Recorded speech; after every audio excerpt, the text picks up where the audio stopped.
Funerals actually take a lot more planning than I expected. With us using island cuisine for the first time, of course we were iffy, but once they came and showed us their service, their food, tasted their food and everything, we definitely use them again because their service and food is just awesome.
I'll ride with the horses, I'll swim through the sea, I'll climb to the mountain tops. Won't you come follow me? I'll take time to notice all that I see, and after I've come so far, you know where I'll be. I'll fly away, fly away, fly away, fly away home.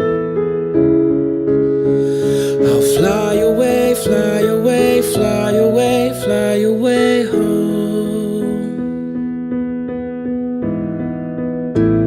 But life is a vision, that's how it should be. The world is a canvas, and the choices are free. At the end of the journey, where all is complete, they'll all wonder where I've gone, but you know where I'll be.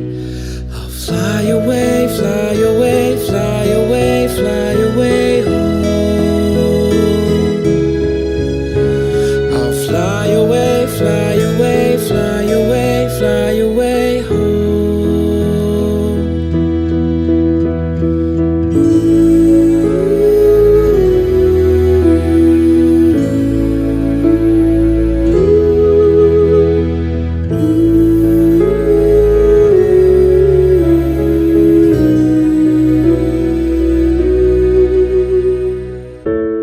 Our dreams last forever, for all that we know. The roads come together, and that's where we'll go.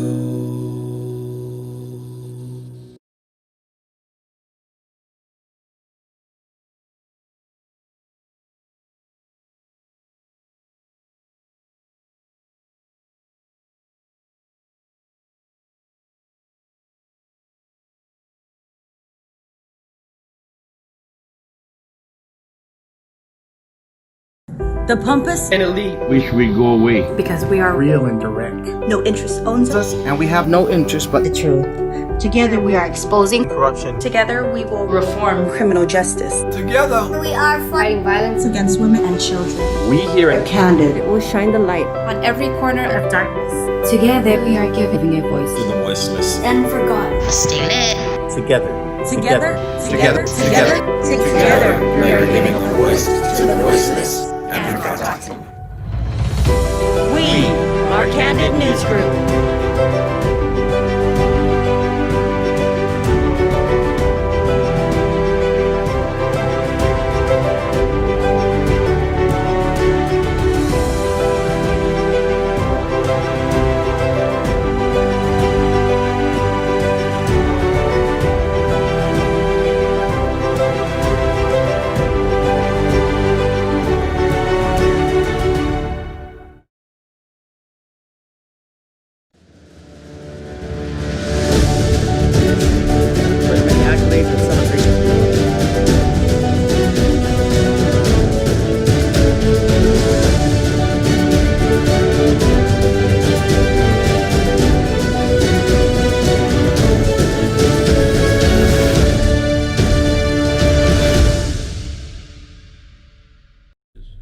Buenas and half a day. Welcome to Kandit News. I'm Johnny Rosario. And I'm Troy Torres. Thank you for joining us this lovely Friday, mid-morning, afternoon. I'm late. It's Friday. Yeah. It's Friday. It's Friday. July 10. Oh, night. Oh, Yeah. It's Friday. It is. It doesn't matter. Flew on by. It just doesn't matter. Like, do the weekends even matter anymore? I guess if you go to work from Monday to Friday, it matters. But if you're not working, or I'm sorry, if you're a house, what do you call it? A house engineer, a home engineer, Homeland Security. Homeland Security. Oh, your Homeland Security advisor. Got it. If you're one of those, and there are many, and the kids are not going back to school anytime, in the near future. Does the weekend really matter? I don't know. I guess maybe, but maybe it doesn't Fridays because it's GovGuam payday, right? I don't know when those paydays are. What do you have? I have shupao. I have chicken shupao. Are you good? Delicious. Delicious. That's highly caffeinated. Yes. And I put yes. 2 pumps of the I love it. sweetened condenser and then 2 of the sugar in the raw. Yes, you're the best, boss. I always thought that was just the gayest name for sugar. In the raw? Sugar in the raw, yeah. But I got myself, I've been drinking too much coffee, so I got myself tea. You know how they have the aromatic packets of tea? What does that mean? Having too much coffee? No, sugar in the raw. Sugar in the raw? Oh no, it just sounds, it's not processed. It sounds gay. Like it's the hard crystals of sugar in the brown packet. Yes. Yeah. Oh, and I know people who would use that for something else. No, it's brown. So it's a giveaway. Like oil base. No, bro, this is the good stuff. Oh, I also got word that there's a lot of people getting aneurysms. Oh, wow. And I think it has something to do with what's in... Bad stash? Yes. Don't do stash, ladies and gentlemen. And if you do... It's not good no more. If you do, I mean, you did it at the wrong time. The heyday was a while ago. We were in the heyday. We had fun. Apparently it's not fun anymore. You can die like right away. Yes, yes. So say no to drugs. So please, everybody, get clean. You have a chance. I'm proof. Troy's proof. Eric's proof. We're all proof. Jesse Mendiola's proof. Right. There's life after drugs. And you will get fat, but that's okay. Yeah. That's okay. We're not going to lie to you. You're going to get fat. Your butt will get bigger. All right. Well, we need to jump right into what's supposed to be at the end of our discussion for today. We need to move it up to the beginning part because the woman we're going to call is a very busy island leader. It is Senator Therese Lockie, who will be joining us via phone to talk about Pika Farron and the principles that she had passed at the Chamorro Land Trust Commission meeting yesterday. Senator Therese Lackie's office, Patsy speaking. How may I help you? Hi, good morning or good afternoon. This is Johnny Rosario and Troy Torres for Senator Therese Lockie. Yes, one moment. We are expecting you. Thank you. Okay.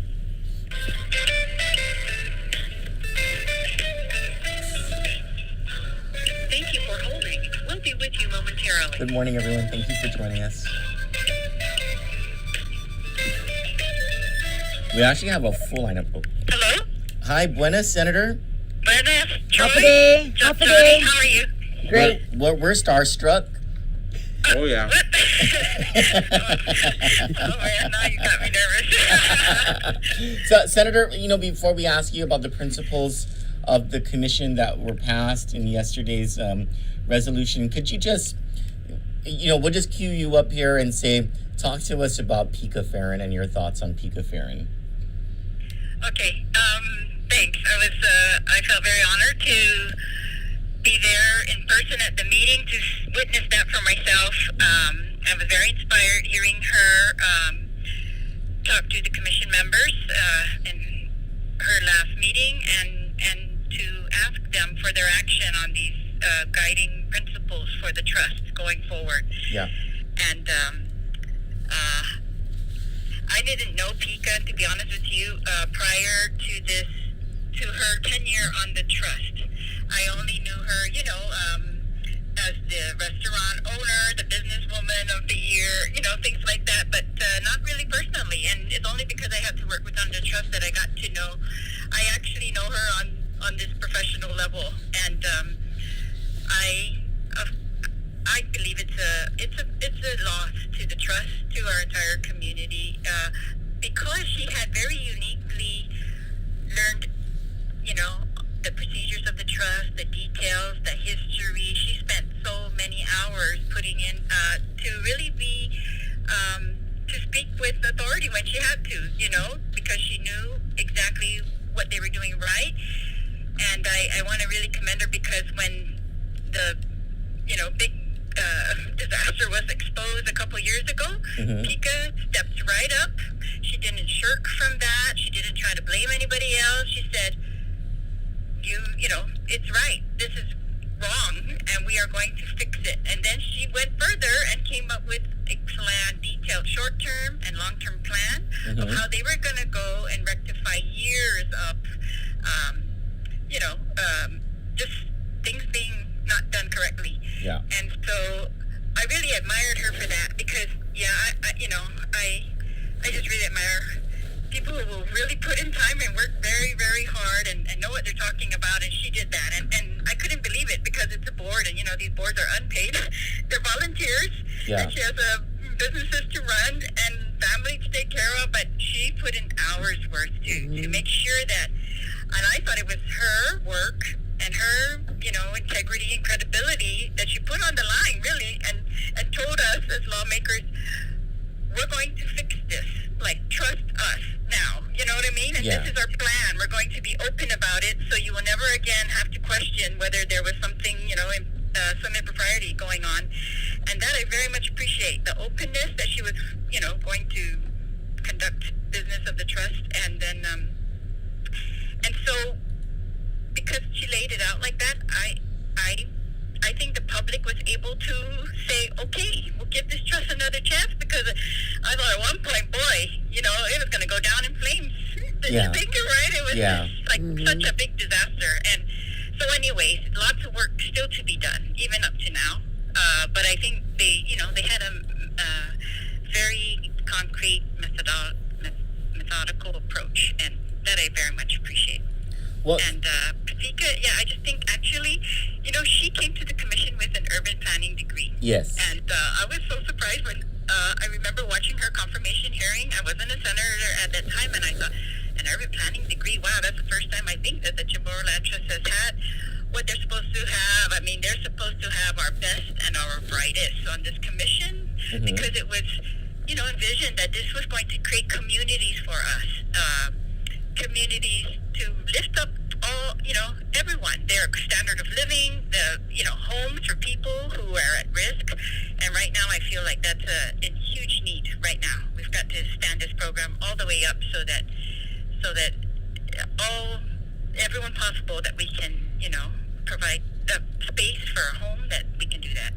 Well, that's exactly what she talked about yesterday for the trust moving forward, and her desire to see that the mandates of the Chamorro Land Trust Act, enacted in 1975, would accomplish. And the bottom line was, she was saying that we need to get these properties out to the applicants, the qualified applicants. And she came up with these principles, and I was looking at these principles, and then I was looking at the Enabling Act, Chapter 75 of Title 21, Chamorro Land Trust Commission, and I thought, if there wasn't so much politics involved over the years in the Chamorro Land Trust Commission, there wouldn't have been a need for these principles, because these guiding principles that Pika came up with seem to say the same thing that the Chamorro Land Trust Act says.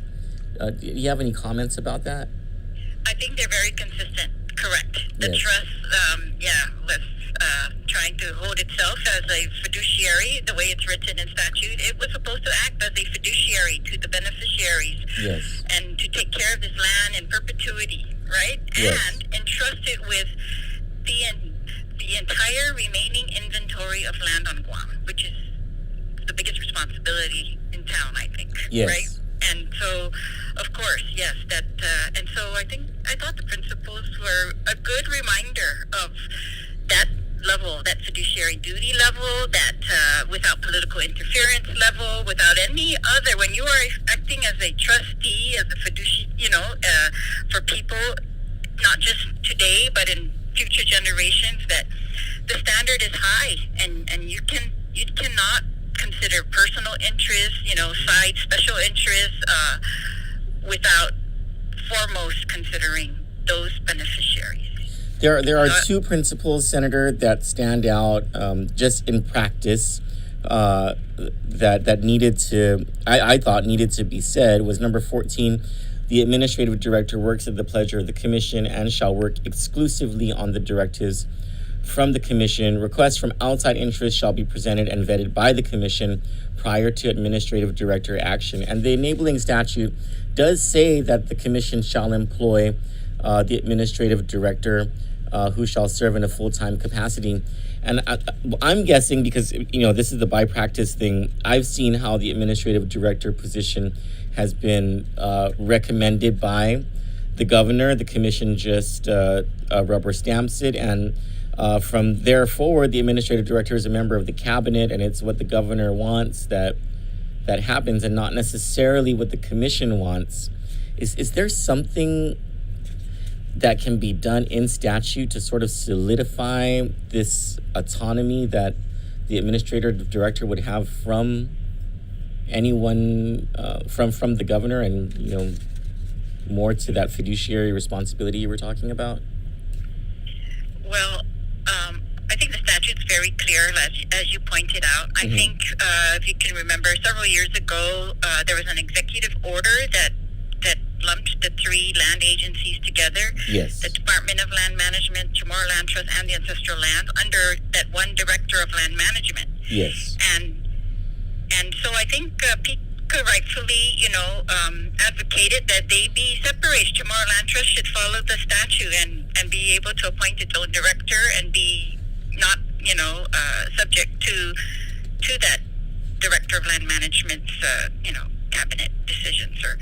But I do see, with every new administration, you want to get the cooperation of the administration fully. If we're really going to do what's good for the people of Guam, we all have to work together. I think the Land Trust is a perfect example of that. It's like we cannot do it without the governor. You cannot do it without the community, without every agency kind of assisting, right? And vice versa. So I don't see anything wrong with working together with the cabinet. I just think you have to, but again, it's a fiduciary duty that this trust has, and they just always have to remember, who you answer to ultimately, right? Yes. The board answers to the beneficiaries. And when we have like private trusts in our legal community, those are the highest standard out there. And we, if you're a trustee,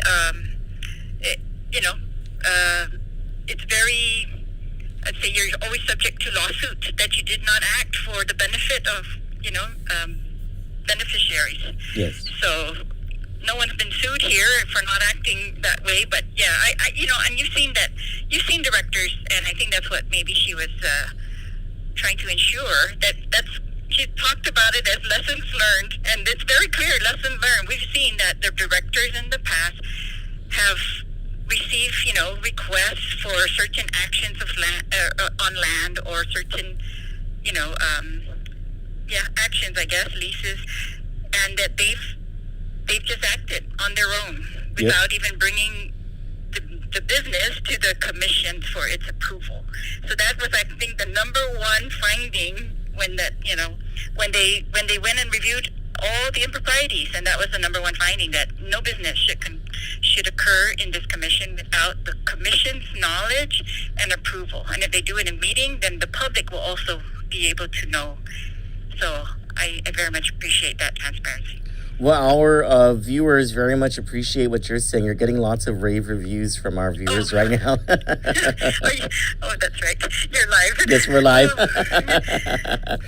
Did you want to add anything, Senator? I know you have a very busy schedule. I know you have to head out soon. Is there anything you wanted to add before we let you off the phone? Maybe two things. one Okay. is about the litigation. So I am very grateful to PICA that the litigation, the settlement ended up very clearly stating that this is a land restoration program and it is meant to right injustices. And so I just think it's great. And I think it's a time anyways for all of us to just be reminded about what this started with, what the vision was when this was created in the 70s. And it was, patterned after Hawaiian homelands and to create homelands. And I want to thank all the commissioners for their support. They authorized PICA to go into the negotiations and negotiate on behalf of the trust.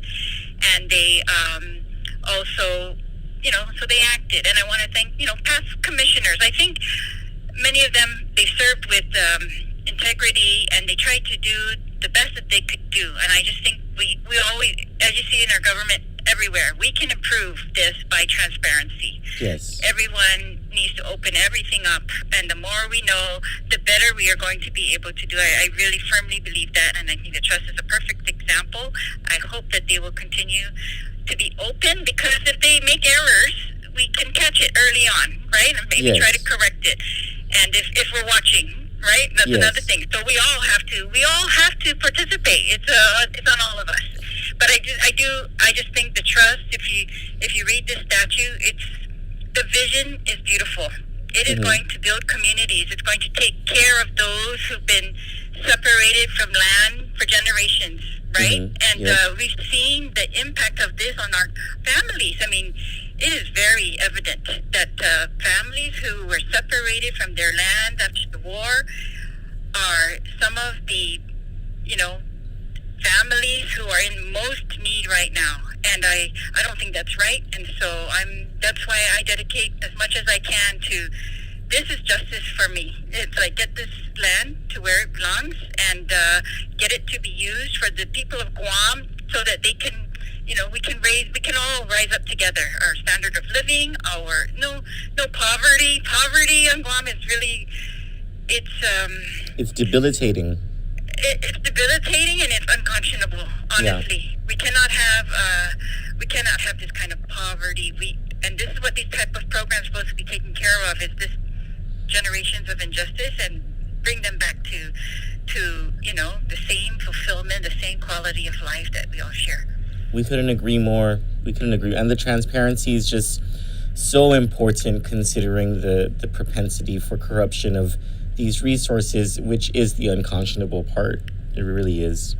Yeah, I think there's great potential, as you say, and we've actually seen it. But so you've got to be diligent. We want commissioners who are going to be diligent, who are going to ask questions, who are not afraid, who are not beholden to anyone. And we want them to, have enough knowledge so that if you have to negotiate a lease, you have what you need to negotiate. And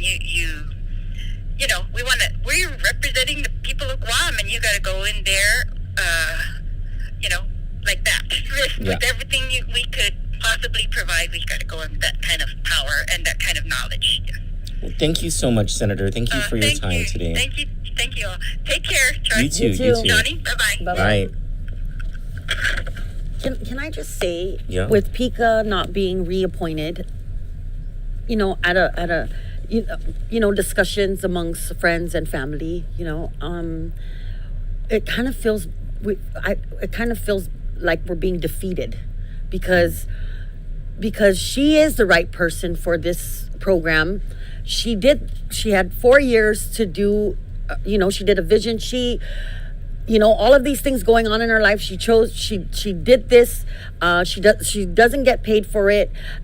She invested a lot of her time understanding and where things went wrong. So she was able to put in place a plan, right?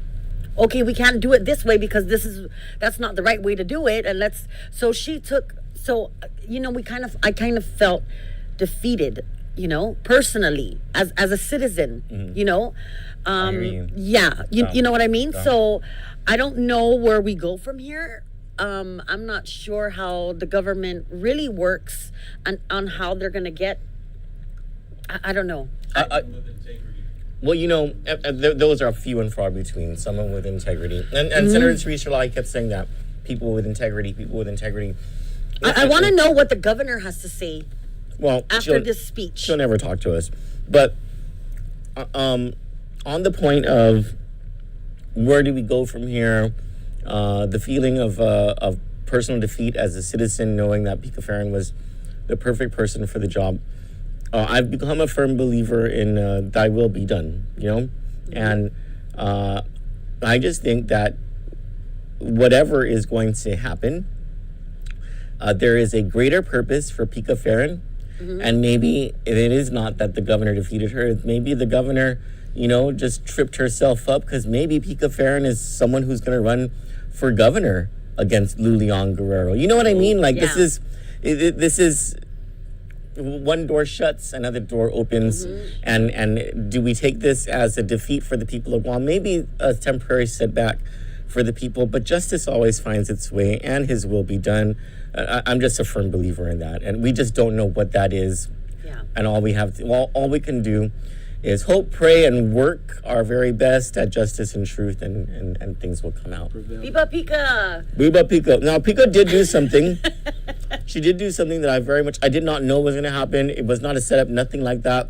We went to the Chamorro Land Trust meeting yesterday because we heard that she was going to drop the gauntlet, right? Yeah. But then, before that happened, she entertained apparently a sole source proposal from GTA. And little Dan the Man Tidinko was the person. Torgun. Was the presenter along with the legal counsel, and his name is Rosie Tolentino. Something Tolentino. I think it's I heard Rosie. I don't know. And I was like, oh, okay. I guess he has cool parents or something. But his name, he was with that guy. Apparently, his name is Rosie Tolentino. At least that's what I heard. Anyway, so they presented a sole source proposal for the Chamorro Land Trust Commission to lease to GTA Teleguam. Actually, it's a conglomerate. That there's a global conglomerate for two more parcels of property. On top of the parcels of property, they've already managed to have leased to them for pennies on the dollar. One is in PD. Actually, two properties in PD. One where they took over the old basketball court, and the other across the street on the beach side. And it's for these underground undersea cables for this. It's that whole, like, Guam is the one of 3 epicenters throughout the world for these fiber networks, right? And don't forget, when the kids are asking for lights and some things that they need GTA for their said no. GTA straight up told them no because they already got what they wanted. Yeah, Dan Tidinko said no. So this is for 2 more parcels, one at Alupang and one at Agate. If I heard, I'm pretty sure I heard that correctly. So that they could continue this undersea fiber thing. And before Torgun and Rosie were able to talk, the legal counsel for the commission, Nicholas Toft, went up and said, you know what? We looked at this, and this is not like a normal Chamorro Land Trust lease.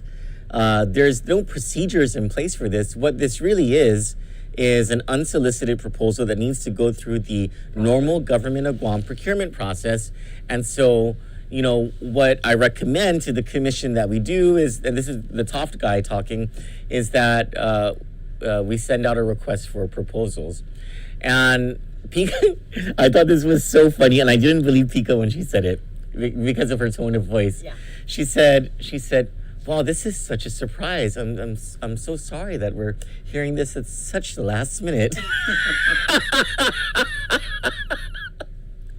And Dan Tidinko is sitting in his chair on his booster seat, just fuming, piping mad. Pika starts talking. She's like, this is for the benefit of everyone. This is also for your benefit, GTA. The lawyer says, case you get this. Well, that means that people are going to see what, Rosie. Yeah, that lawyer guy. Yeah.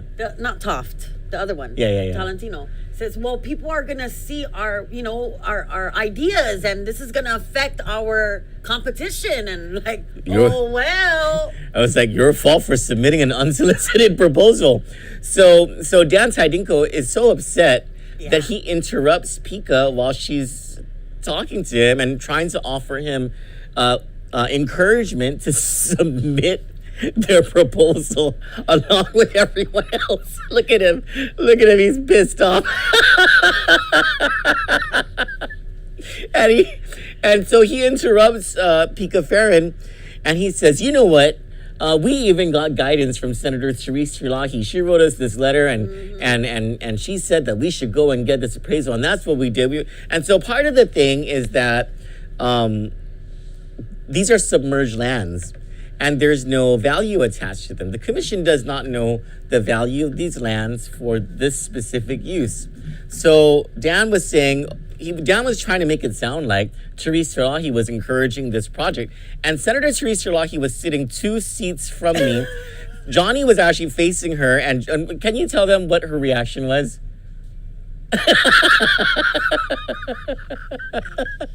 And so, wait a minute. So I kicked Troy. I'm like, can you believe this guy? The lady is sitting right here and he's lying. So we wondered whether he was lying because of her reaction, right? And so we got this letter, the letter that he was talking about, this June 17, 2020 letter from Teresa Lockie to Pika Farron and Jack Hatzig, the administrative director. And she says, "I'm writing in regard to the item on your agenda involving a lease of submerged lands to GTA for undersea cables. Specifically, I would like a copy of any appraisal or other study done by CLTC GITA or any independent consultant that would inform the CLTC in its negotiations for this commercial lease." If you read the rest of this letter, and the tone is set in the first paragraph, if you read the rest of the letter, we will clearly see that this is not an endorsement of the GTA project. As a matter of fact, this was Senator Teresa Lockie flexing her muscles and saying, "Hey, I found out about this proposal. You guys better do your due diligence because you're talking about Chamorro Land Trust land." And so she was not saying what Dan said. Dan said he could just straight up lie to the commission right in front of the lady's face. And then he tried to get Pika to, so Pika kept repeating herself.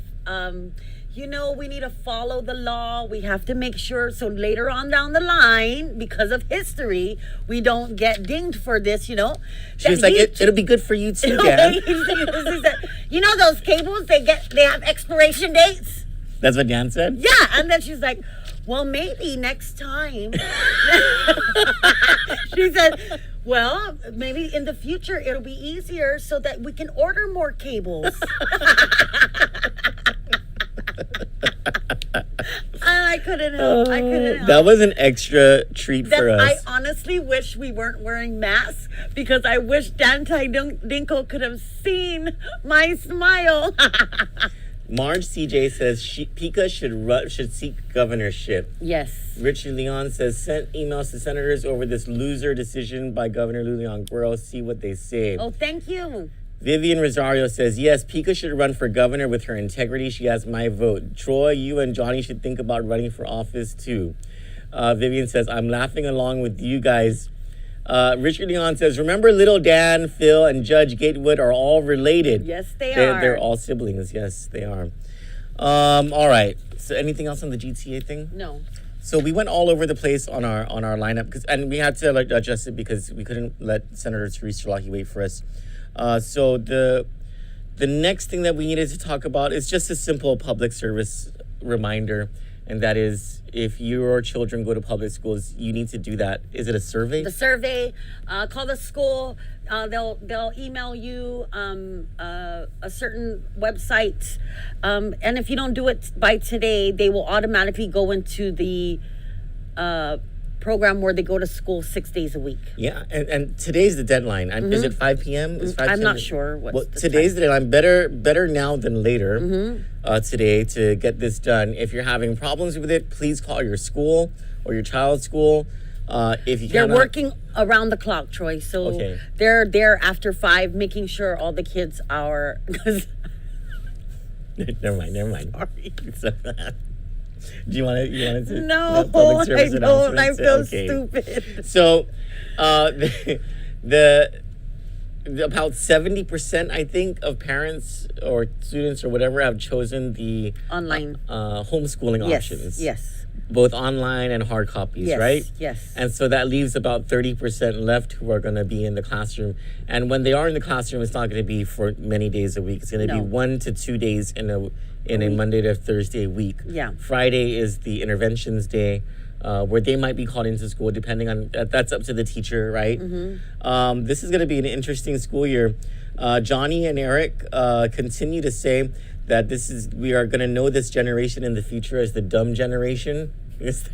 The Corona generation. Oh, But hey, girl, at you least they'll be our own you, dumb. You happened to be in school while the Corona was happening, huh? That's why you cannot spell, huh? They'll be dumb, but they'll be our dumb. There is a scheduled power outage in Tumon on Thursday, July 16 to 3 p.m. Hold on, and pardon me, I'm sorry. It's on Thursday, July 16 from 9 a.m. to 3 p.m. It won't be at 3 p.m. It'll be from 9 a.m. to 3 p.m. The affected areas are Tumon along Lower Tumon, Reef Hotel, Circle K, Mezcla Dos, Western Gun Club, and customers in these surrounding areas. Good thing we're not in that area anymore. And then there's also an emergency water outage. I got that on my... Hang on. If you sign up for the GWA text alerts, you get this stuff. But I figure there are some people who haven't. So there's been a main water line break affecting Inarajan from Bear Rock to Maritzo. It's from 9 a.m. to 5 p.m. that they believe the repair and restoration efforts will take place. So hopefully your water is on by 5 p.m. Hopefully it's on already. If you live anywhere from Bear Rock in Inarajan to Maritzo. Are there a lot of houses on that? You know that very long stretch of road between Inarajan and Maritzo? You have to go in though, right? Yeah. It's not like facing the road that there's a lot. You have to go like into the areas. All right. There's also news from Congressman Mike Nicholas this morning, and apparently there's data that's come out of. Hold on, let me go to it. There's data that's come out of U.S. Congress about, or the federal government. He says, recent reports from the Small Business Administration and the Treasury show that 297 businesses on Guam have received large PPP loans of $150,000 or more and have resulted in saving 18,026 jobs. You see, this is the thing that this is how you can tell or how you can separate the men from the boys in politics and in government service. The noise from what's really going on is Congressman Mike Nicholas and Congress and the SBA and Treasury. They are able to tell us how many people they are able to tell us that their programs are working, and we know that because they're able to tell us. They're able to gather the information and then tell us the information about how many people, how many businesses, how many programs are being helped by the actions that they have taken. When it comes to the local government side, at least the government of Guam and the local government of the CNMI, it's a different story. They're not able to give us information, and whether they have the information and maybe they did the work and they're for whatever stupid reason they don't release the information, or they just haven't done the work and all they can tell us is frou-frou stuff because they don't actually have data about what they're doing that's helping. You know, it's a big difference in governance, and so knowing that this program it says altogether the PPP has saved 2,164 businesses, large and small, and retained 31,963 jobs. So that one you mentioned was just for the big businesses. That's just for the big one. So, okay. There's the smaller businesses too. So 31,000 jobs were saved. And then the congressman goes on, he says, as we plan forward, I urge all local financial institutions to apply and make available the Federal Reserve Main Street Lending Facility that we have ensured Guam businesses are eligible for so that they can attain subsequent financing over a longer period to carry out private sector, or to carry our private sector through COVID-19. He says, we are working tirelessly to do everything we can to ensure that Guam is getting the help we need, and thank the people of Guam for their faith and support. You know, we can't ignore it, but the overwhelming support Congressman Michael Senator has had, even with all of these ugly demons coming out of the woodwork, you know, we can't help but support Congressman Michael Senator. Yeah. You know, his work, and he's working tirelessly over there to make sure that we have these programs in place. And it's disgusting when he warns them or he gives them a to-do list so that the program can get to the people faster, and they totally ignore him or find another way to say he doesn't know what he's talking about. And then 2 months later, the bank owner comes out and says, oh, everybody get an account because now we're going to get all this money, and Guam can't handle that kind of money. And then all of a sudden, everyone needs to get a bank account. Yeah. When he told everybody that months prior. Yeah. Last week. And I love it when that happens, because I'm like, boom, that's my man. but you know, I guess they rely on the media not pointing those things out. Well, you know, that they won't remind the people that he said these things. Well, we ago. will. You know what I mean? We will. Melvin Santos says the mayor of Barragata, I think that's June Blas, is in cahoots with Chinese investors. Makes me wonder about how mayor is able to have Department of Agriculture to sign off, and her connections to land management. Well, we'll chase that down. Michael San Juan says, there goes the tourism economic income going into someone's personal pockets. No names mentioned. Hashtag freedom of speech. Hashtag people of Guam. Eddie Michaels replies to Melvin and says, must be nice to have the vice mayor drive her around too. Let's see. Nancy Robertson says, I will vote for Pika if she runs for anything. Patricia Duenas says, that is true. He does his job for Guam, talking about Congressman Michael Nicholas.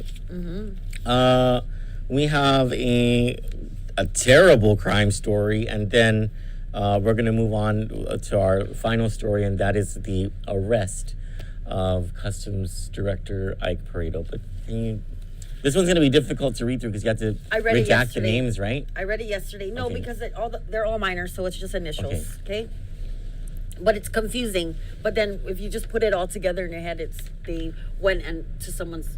Anyways. Basically, a woman started bashing the heads of her family members, Yes. including her parents, right? Yes. The people of Guam versus Roseanne Jolene Guzman. Date of birth, September 13, 1982. So she's 37? 38.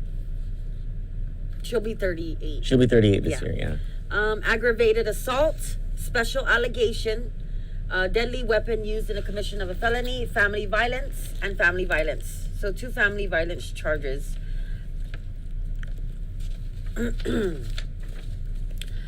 On March 30 at approximately 10:45 a.m.,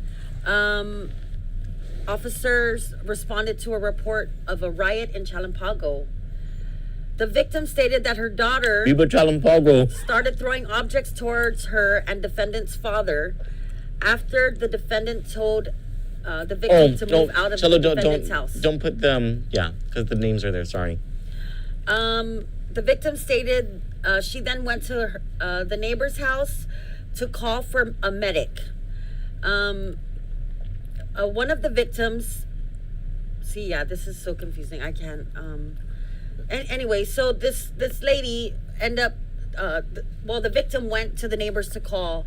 So all of the brothers of Roseanne, the defendant, they went and saying that the neighbor was not minding her own business. And they started causing trouble with the neighbor. They started causing trouble, so the neighbors' children came running out, so they beat them up. They beat up the children. Yes. And Roseanne allegedly hit one of the 16-year-old boy with a metal pipe over the head. Yeah. Yes. So that happened March 30th. So then later on, police went out there. They found the metal pipe, but they ran away. 2.5 feet long metal pipe. Yes. So they ran out. They ran away And this into the was jungle. when? March? This was March 30. March 30, okay. So then on July 8th at 12:50, officers responded to a disturbance in Sinahanya. The victim stated that the other victim, I guess that she's telling the story to the police, witnessed Roseanne, the defendant, grabbed the victim from behind and dragged her to the ground. While the victim was on the ground, Roseanne, the defendant, punched the victim several times. They tried to get her off, but they were unsuccessful. Is Roseanne like formerly Roman or something? Because she seems to be very strong. I don't know, but I don't know. So they observed. Is she a big girl? I don't know. It doesn't have the picture's weight? there. It's there okay. in the. Okay. Go ahead. Sorry.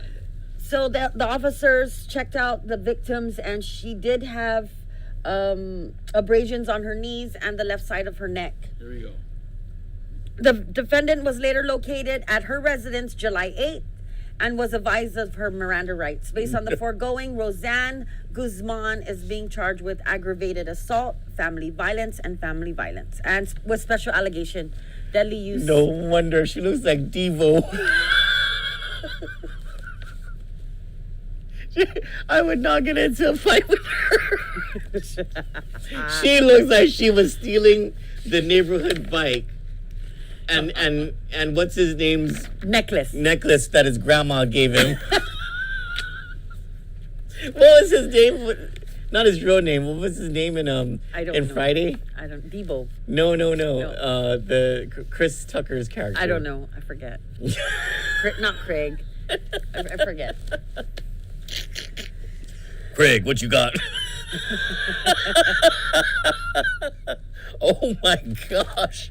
She's going to be beating up all of the female inmates at the Department of Corrections. That's a very disturbing magistrate's report, though, because she first allegedly attacked her parents, and I'm going to guess that the parents are senior citizens, and then the mother went over to the neighbor's house to call the medics. And then she started a riot, and during the process of the riot, hits a 16-year-old boy over the head with a metal pipe. And I don't know, I don't think it's easy for this woman to hide, so I don't know why the police didn't find her. But so then she acts up again at the sister's house and causes a fight with the sisters. Yeah. And drags one of them by the neck or the hair or something. Well, she must have been really mad. I think they just didn't give her their bike or something when she demanded it. Anyway, the bigger crime story today is that Customs Director Ike Pareto is being accused of assaulting a female customs officer.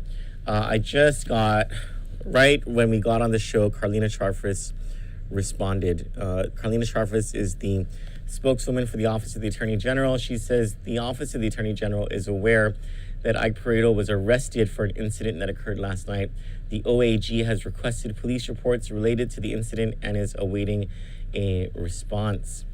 So apparently he was arrested. Now, Guam Police Department says they didn't arrest him. And as we understand, it was the airport police that arrested Ike Pareto. Now, there is a backstory to this entire thing. And, Kandit has pretty well-placed sources within each agency. That's not true. I think we don't have well-placed sources in a few agencies. But we have very well-placed sources inside Customs, and we understand that this alleged assault happened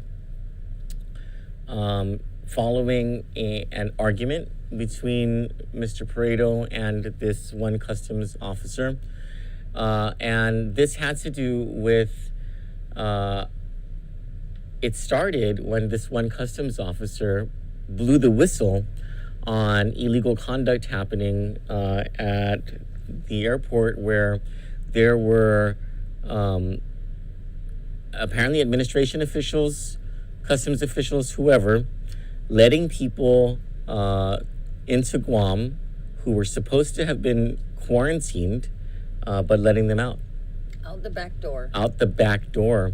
And this customs officer reported it, and then she was reprimanded by Ike Pareto, and so they got into an argument, and that argument led to the alleged assault. This is, now, I don't know what Governor Lulian Guerrero has to say about this, but let me tell you, this is the only workplace violence against women incident that we have publicly heard about this year.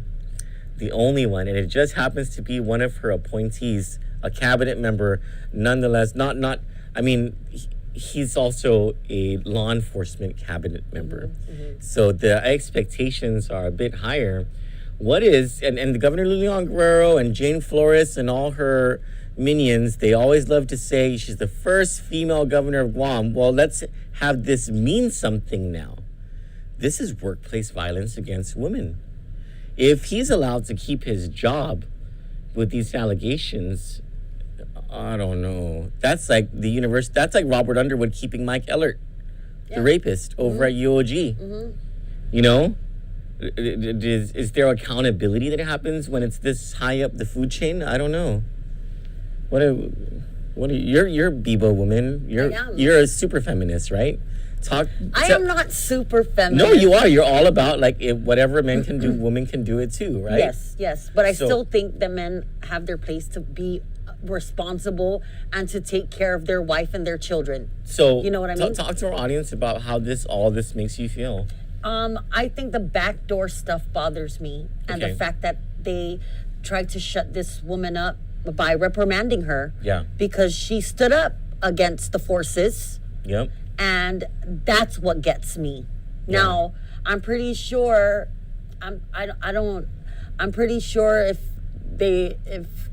I don't know, that's what gets me, and I don't like the phone calls and the cover-ups of what they want it to be covered up, or whatever it is. I'm sick, I'm tired of the lies, and it like this guy I don't know what would have possessed him to put his hands on her. No. I know it doesn't matter, but was it physical or? Yes. Yeah. Yes, it was a physical incident. Yeah. Yes. Now, as far as I really think, maybe the FBI should get involved. You know, a lot of people say that, and that really is a sad commentary on our island. Well, a sad but true commentary is when a lot of people say, get the FBI involved because we know our local officials will not investigate it. Now, I've heard people tell me that this man, Ike, is a good man. I mean, people have said the same thing about Frank Siniclis. People say the same thing about Mike Ellert. Hell, I heard he got 131 letters for leniency. Yeah, we need to pull those and read it out loud. No, normally it's the people who outwardly show that they are good people, and you know what? A lot of times there are people who I don't doubt are actually through and through. They're like Mother Teresa, you know. But a lot of times people who do like Mother Teresa, like people who like to quote her. No, not Stanburn. Yeah. There are people who do terrible things and hide it so well with their charm and their ability to convince you that they're just the nicest people in the world, and how could they ever do something bad? I know a few business people like that. Yeah, who are just. I'm learning. Yeah. Anyways, and irregardless of. I hate that too. Shout out to my mom. You hate that word? I hate that. It's not a word. I don't care what Merriam-Webster says. They just gave in. They gave in like the Democrats of America to the looters. The governor's office released a statement regarding assault. It's on the Post's page. Oh, yeah. Yeah. We didn't even bother calling the governor's office. I did see that story. Actually, I saw the PDN story about it. About him? About Ike? Yeah, about Ike Pareto. Their stories all came an hour and a half after we broke the story. Just to the Y to the I. And if you want the news first, the news that counts first, please subscribe to our website at candidnews.com. Continue to follow us on Facebook and on YouTube. And who knows, soon we'll be making a decision on radio or print or something. We'll have to up this ante during election year, right? Right. For Candid News, I'm Troy Torres. And I'm Johnny Rosario. Good day. Good day.